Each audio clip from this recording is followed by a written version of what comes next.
میں کسی پر عدم اعتماد کا اظہار نہیں کر رہا، میں اعتماد کا اظہار کر رہا ہوں کہ ہم چاہتے ہیں کہ ملک کی عدلیہ پر اس کے عوام کا یقین ہو، اس ملک کے عوام کا یقین ہو۔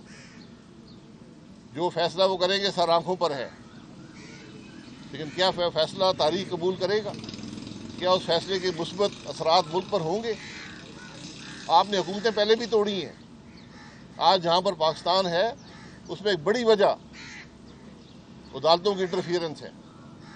اس کی ایک بہت بڑی وجہ 28 جولائی 2017 کا فیصلہ ہے،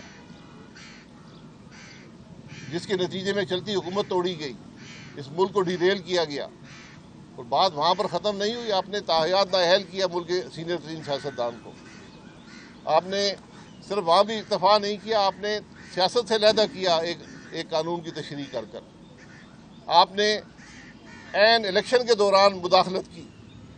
اس کے جواب ہیں کسی کے پاس؟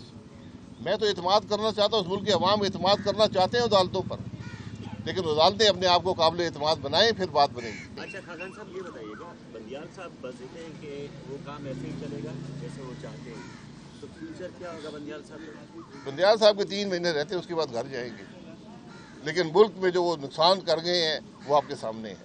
یہ بدنصیبی ہے۔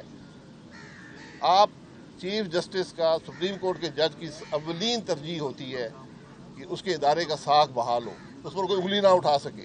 آج پورا پاکستان انگلی اٹھاتا ہے، آپ کے رویے سے، آپ کے فیصلوں پر انگلی اٹھاتا ہے۔